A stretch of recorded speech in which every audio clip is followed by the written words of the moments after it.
This is what a life of a real FBI director looks like. At 4 o'clock in the morning, I start my coffee, and I check my Border Patrol app to see how many people I get to deport today. Skip the shower, fix my tie, and now I'm ready.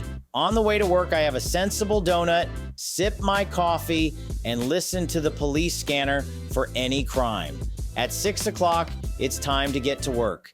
I walk through the Hoover building checking under the desk for anyone crying. Those people go straight to jail. At 12 o'clock, I have a lunch break. The leftover chicken marsala give me the energy to finish the day. At 1 o'clock, I like to call Adam Schiff's cell phone and play a recording of a clock ticking. At 5 o'clock, it is time to go home. I slap Dan Bongino's ass and say good game. When I get home, I eat more chicken marsala and then go to bed with my deck of cards. And that is...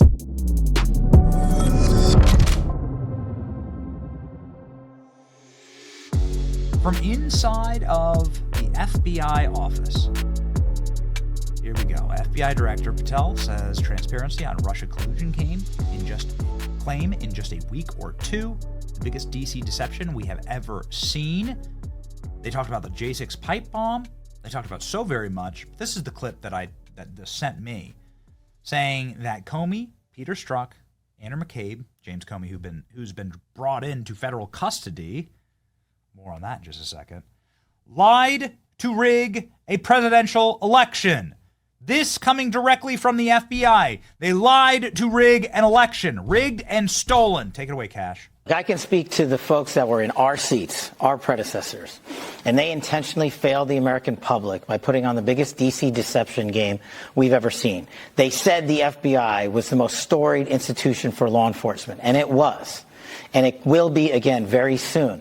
But when the likes of Comey and McCabe and Strzok and company came in here with the James Bakers of the world and intentionally lied to a federal court only to rig a presidential election by lying to the American public and using taxpayer dollars, likely illegally, to fund this entire operation and then withhold exculpatory information from a federal court that I used to appear before to manhunt terrorists, that's what broke the FBI. And then when they were caught, they lied about it.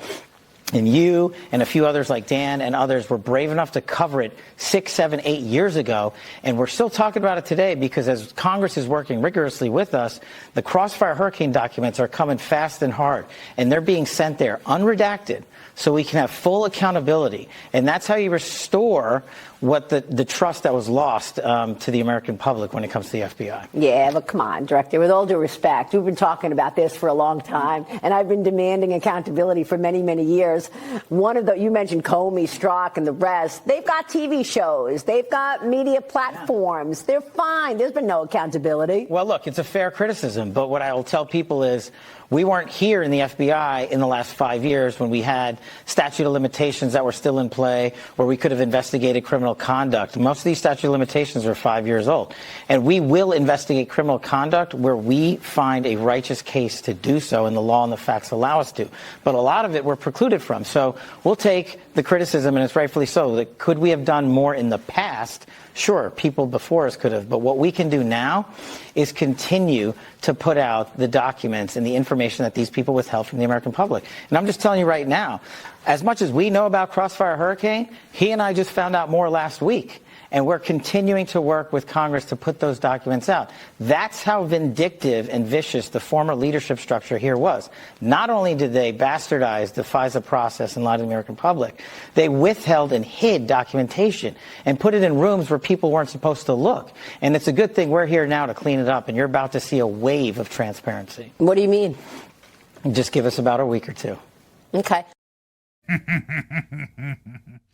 Are we meeting with Kash Patel this week in Washington, D.C.? We are headed to Washington, D.C. later in the week. More to come on that. But there was a lot more to that interview, a spectacular hour-long interview with Maria Bartiromo. So much so I cannot play all of it for you here, but I can pick a couple of very important pieces out. First, that last clip, don't let it sleep on you. Kash Patel says that James Comey rigged a presidential election against Donald Trump. Those are his words, not mine, but I agree with them, of course. Peter Strzok rigged a presidential election. They lied to the FISA court. They lied and they admitted they lied. Will there be prosecution of James Comey? You know, he was dragged into federal custody this weekend. James Comey, as we described in multiple on the show on Friday, James Comey posting 8647. That means in pretty basic nomenclature to kill Donald Trump, to order an execution of Donald Trump. How many FBI people are like, oh, he's just being a complete cuck, you know, complete dorkwad on the beach putting shells together. But hold on, like, wait a second. James Comey was running federal law enforcement and the FBI for 30 years. How many of these agents owe their careers to James Comey? It's not a good thing. It's a bad thing, but it's a reality. James Comey, how many sleeper cells or splinter cells or black ops working groups does he have? Could James Comey order an assassination of Donald Trump? Is it different than some lady in Youngstown, Ohio posting this? You know, from hospice? Yes, it is. Because James Comey knows all these guys. And these guys that James Comey knows, they're allowed to carry guns around Trump. So this is very serious. Here's the footage injected directly into my veins of James Comey being brought into federal custody in Washington, D.C. He's being brought into Secret Service headquarters in the Department of Homeland Security. This is him being shoved into the back of a vehicle and driven away by the feds. Not in handcuffs yet. Here's hoping. Okay, back to Kash and Dan Bongino, who are explaining some of the nightmare that James Comey created. Now, Bongino decided to go public about this with a post on X. Hey, Alex, would you mind grabbing that for me? Where he really ripped the bark off of Comey. But here's Bongino explaining, you've got to do this right. You can't do it quickly, or you can do it quickly and not do it right. You have to choose one. And I know that there's been a lot of hate on these guys saying, where's the results? Wait. This is going to be a biblical week. We have information from the inside. It's going to be a biblical week. Pay attention. They've uncovered some massive things. What Kash just said in the last answer. They hid stuff. They snuck it away. They locked it in rooms. We weren't supposed to find it. We are discovering new information this week from the guy who wrote the book on Russiagate and Dan Bongino, who's one of the world's experts. So here's Bongino. Just got to push back. Listen, we've been here 2 months. He's been here a couple more weeks than that. I mean, we've been here 2 months. You're dealing with a 38,000 member organization and an approximately $12 billion budget. Fair point. Where to expect us in 2 months to dig up what was a 8-year, maybe longer, multi-year politicized investigation with multiple layers of processes, from Woods procedures being just thrown in the garbage can and flushed down the toilet bowl, to multiple layers of accountability where people lied and obfuscated. I'm not asking you to trust me. You want this done right or you want it done quickly? Because you can't have it both ways. You want it done quickly, we'll do it. And you know what'll happen? Just what happened last time. Those same Spygate collusion perpetrators sued the government, got money, got all this shit. You want that? We'll do it. We'll do it quickly and do it wrong. Bongino popping off on X. Here we go. Bongino filmed that interview before Comey was taken into federal custody for his threat against Donald Trump's life. And so Dan Bongino decided to field strip and rip the bark off of Comey publicly here. Let's go. As Deputy Director of the FBI, I am charged As Deputy Director of the FBI, I am charged, standing with Director Patel, with managing the most powerful law enforcement agency in the world. The director and I are also responsible for looking at grave mistakes made by people within the FBI in the past and ensuring that they never happen again. While the FBI does not have primary investigative responsibility for investigating threats against the president, and we do not make prosecutorial decisions, we do have the ability and the authority to support federal agencies for violations of federal law, and we certainly have the responsibility to comment on matters involving FBI officials. Here we go. Get ready for this gutting. That said, former FBI Director James Comey brought shame on the FBI badge yet again this past week. The director and I spent an inordinate amount of time cleaning up messes left behind by former Director Comey, and his latest actions are no exception. As I've stated in the past, I cannot post openly about all of the things the director and I are doing to reform this enterprise, but I assure you they are happening. Sadly, many of those agenda items are the result of former Director Comey's poor decision-making and atrocious leadership. Those who doubt me, I assure you, when you see what we are about to show you from the inside, it's even worse. I'm addressing this now rather than in our interview with Maria Bartiromo tomorrow because I recorded that interview earlier in the week prior to the Comey incident. God bless America and those who defend her. Bongino getting 2.3 million views, 18,000 reposts, 82,000 likes on this post going thermonuclear viral, 8,000 comments. And now it's time for Bongino to comment on something that is near and dear to his heart, the Fedsurrection on January 6th. As we're talking about cancer with Joe Biden, just a reminder that Joe Biden willingly, wantonly, and excitedly put little grandmothers with cancer behind bars, that Joe Biden was thrilled to do that. Just a mark on moral character of Joe Biden. Many J6ers suffered and died from cancer while being tortured by our government. Bongino wants to get to the bottom of it. Bongino saying, oh yes, there were feds in the crowd, and there's so much more that you don't know yet. Get ready. Here we go. On January 6th, in the prior Trump administration, I was the chief of staff to the Department of Defense. And I spent 4 years in a minor fortune litigating the truth because people politicized what actually happened on January 6th. And we now know unequivocally that President Trump lawfully authorized the deployment of National Guard. And me, as the head of the Office of Secretary of Defense, with the Secretary of Defense, took that action. When it finally came in, because it had to have the governor and mayor of D.C.'s approval on it. That's the way the law works. And once it finally came in on January 6th, remember, we offered to them days beforehand, and they rejected it. We've put out the letters, and your show has done great coverage showing how it was rejected. We mobilized the fastest cold start in Washington, D.C. since World War II, and the largest occupation of D.C. by the National Guard since the American Revolution. That's what happened on January 6th. But what you and your viewers want to know, now that we've beat back that disinformation campaign with actual truth, is what was the FBI doing? Well, we got answers coming. We just found a trove of information, and it's on its way to Capitol Hill right now. And they've asked, and they're getting them, and you're getting answers on January 6th. You're getting answers on what sourcing was utilized, what money was utilized, how many assets were utilized, who made those decisions. You're getting it. We can only control the FBI, but you're getting it from the FBI. Were there FBI agents undercover egging people on? Here we go. Like I said, that answer is coming. And it's on its way to Congress. You're about to, I saw it. I saw the portfolio of information. We dug far and wide to find it. And I'm pretty sure now we have a conclusive, definitive answer. But you and the public are going to have it. You're going to see it in writing over to Capitol Hill.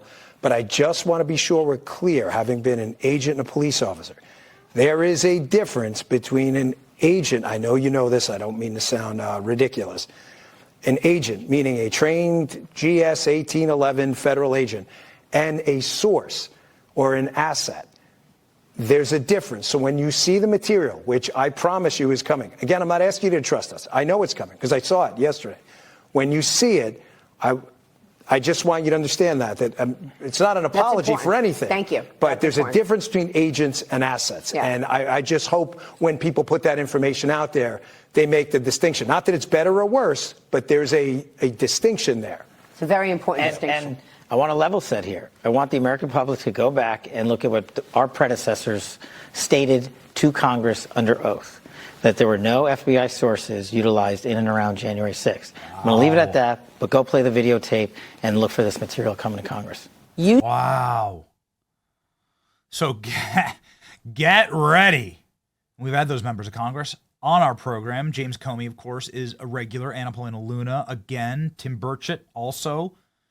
Time to stack the entire rest of the week when it comes to the Fedsurrection. Marjorie Taylor Greene. Let's lock in, because I feel like those members of Congress are going to have quite a bit of news to give us about the Fed-surrection, about what happened on January 6th, and most importantly, the shoulders upon which the entire hoax of January 6th rests. We have said it many times on this program. I will assist the federal government. I will throw the full weight of this program behind the capture of one J6er, okay? I will do everything I can. Where do I donate? How do I help? Please, everyone in the audience, help me sleuth this out. There's a guy called the Pipe Bomber. This guy actually committed an act of terrorism. He left pipe bombs at the DNC and the RNC. And we've spent hours on this program breaking down how the feds rigged the footage, how they rigged the cell phone data, how they actually rigged the bomb itself, how they rigged the reporting. But what, as best as we can, through Darren Beatty and Mike Davis and Julie Kelly and all of our extensive interviews on this, including FBI agents and whistleblowers who have told us that they had the pipe bomber. They knew who it was, and they were called off by the Biden regime. That's the one guy I want to catch. I will admit, I will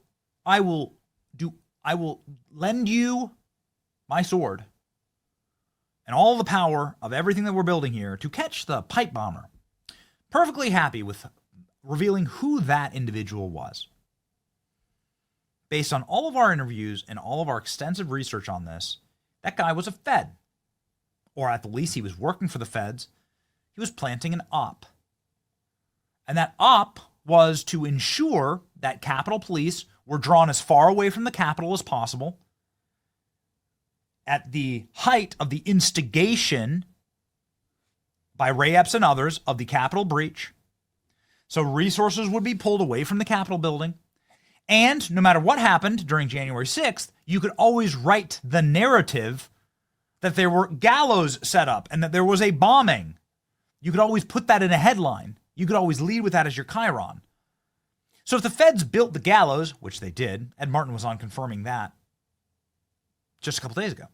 And if the feds planted the pipe bomb, then no matter what happened, even if nobody went into the Capitol at all, and everyone just peacefully marched around the Capitol, which, by the way, was allowable and permitted. That was what the entire march was supposed to be. You march around the Capitol, right? If nobody even touched a barricade, they'd still get their narrative. That gallows were built to hang Mike Pence and that Trump supporters tried to bomb the RNC and the DNC. And that Kamala Harris, with no explanation, was taken into the DNC for some reason. Nobody knows why. Nobody's ever explained it to us, and Kamala Harris has never even talked about it. So you have the DEI queen, the pinnacle of what Democrats wish to foist and force upon us in this country, with Kamala Harris, and she walked within feet of a pipe bomb? That's the official story, and then she never mentioned it again? Odd that, isn't it? Huh. This guy's on the phone. This guy's on every video camera. The FBI degraded the footage of the pipe bomber for some reason. Still no explanation of that. Okay. Anyway, the point is it's an important question. It's why we constantly ask it.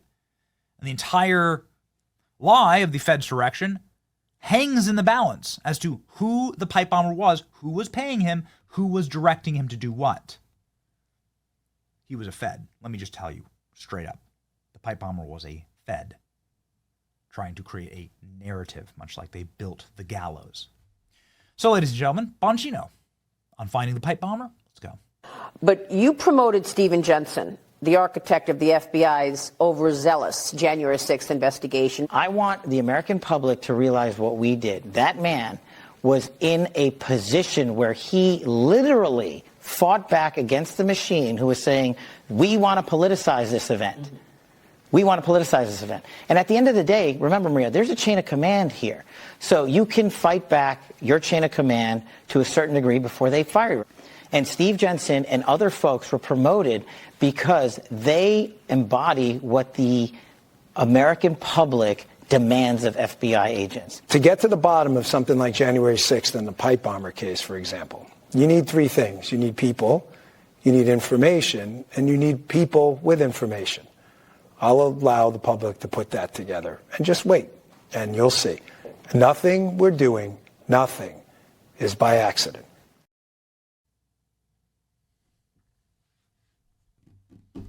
Very excited about the direction this is going.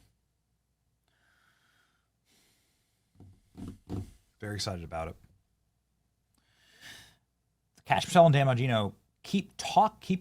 If there's one breadcrumb trail that gets left between the entire hour-long interview, if there's one thing, and I encourage you to watch the whole thing, right?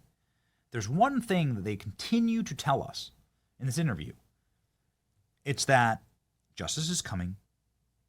These people lied, FBI and Intel leadership lied before Congress. That is a crime, that those crimes will be exposed, that the evidence has been found, and that evidence is going first to Congress, which has subpoena power over it, and then it will be released to the public. There is going to be bombshell after bombshell from this. And them going on Fox is, them doing this interview is the first warning sign. It's simply a flashing red light.